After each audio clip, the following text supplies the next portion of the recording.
Thank you, Brian. A new report revealing more bias now in the mainstream media. Check this out. A Media Research Center study found that in the first half of this year, the three major networks have attached the term conservative to a Republican presidential candidate 62 times, while during the same time period in the presidential race in 2007, liberal was used only 3 times to describe a Democratic candidate. So that's a 20-to-1 margin, if you're doing the math with us this morning. Well, here with reaction is our political panel, Santita Jackson, radio talk show host, Jonathan Miller, former Kentucky State Treasurer and co-founder, No Labels, and Dylan Glenn, Senior Vice President of the Guggenheim Advisors and former Special Assistant to President George W. Bush. Good morning to our esteemed members of the panel this morning. Good morning. How are you, Gretchen? I'm doing just fine. So, Santita, let me start with you. When you see that depiction in the direct comparison, it is relatively revealing, is it not? It is, and you know, I have to tell you, I reject labels as well, if I must say, because for me, you know, our bankers are communists, the Chinese, our best friends are socialists, the British, and I wish we would take the labels out of media and let people make the decisions for themselves.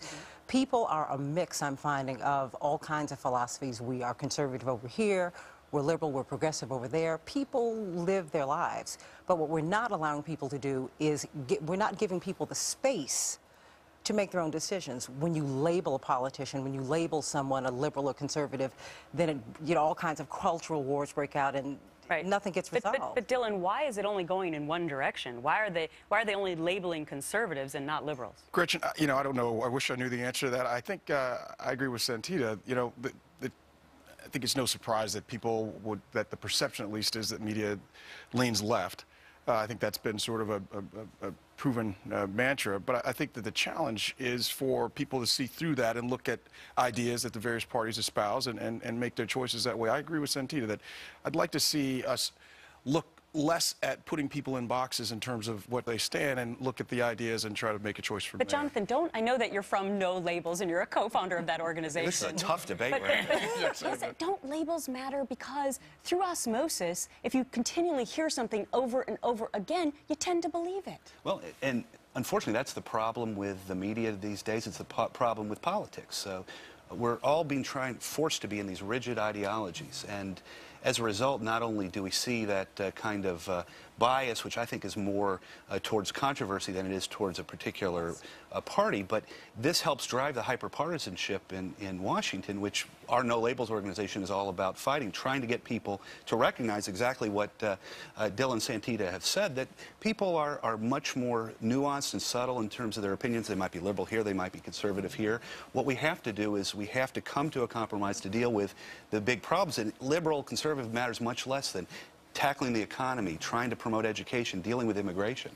All right, well, maybe you should pay a visit to the mainstream media and talk to them about labels. I got to go because we're going to have a whole other topic to get to right after our break. The panel's going to weigh in on this stunning video. Thousands of people lining up for jobs in the blistering heat, and some blaming the president for being out of work. So could Mr. Obama, the president, be losing his base now? We'll explore that idea. Thanks a lot, Dave. Well, with the African-American unemployment rate at nearly 7 points higher than the national average, members of the Congressional Black Caucus are voicing their frustrations now with the president. We want to give him every opportunity, but our people are hurting. The unemployment is unconscionable. We don't know what the strategy is. We don't know why on this trip that he's in the United States now, he's not in any black communities. We don't know that. So is patience with the president running out from even members of his own party? I'm back now with our political panel. Dylan, let me start with this topic with you, because yesterday we saw this alarming video out in Georgia, I believe it was Atlanta, for a job fair, where so many thousands of people came out to look for a job. Sure. They're desperate. They're desperate. And now you have Congresswoman Waters. I'm stunned to hear her say that. Are you not? Well, sure. I mean, the Congresswoman and myself, I've known her for a long time. We've hardly agreed on a lot, but I think she's spot on when she says that precious little time and leadership has been given, in my humble opinion, towards jobs. And I think the president has a challenge there. The country has a challenge there. And you see it as evidenced by the people that line up at a jobs fair in Atlanta, Georgia, which oddly enough is not one of the places most hard hit by unemployment in this country. And so I think we have a challenge. The focus has been on issues that I think are important, but not at the core of what people need. But Santita, what about the African-American base here? Because you have Congresswoman Waters saying that stunning statement She's wondering why the president didn't go to African-American communities when he was on his bus tour. In fact, communities he went to have a better unemployment rate than the national average, and African-Americans 16.3%. Well, you know, let us contextualize the statement. For many people who don't know, I have the midday show on the Urban Talk station in Chicago. And typically I cover 3 to 6 topics a day. I was on this topic for 3 hours. And I opened my show with Congressman John Conyers from Detroit. And he related a story to me that I think was telling. He saw the president in advance of his trip to Holland, Michigan, on this rural bus tour that he was just on. And he said, Mr. President, I congratulate you for going on this rural tour, but we want you to stop by Detroit, where real unemployment is about 50%. Every other person in Detroit has a job. This was the 4th largest city in America 50 years ago.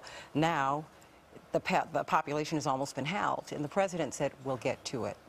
And I'm hoping that after this vacation that he will get to it and that he will go to these urban centers, even though it will be challenging. I think that the president is up to the challenge because this is reflective of where America is going. Many people are worried about London.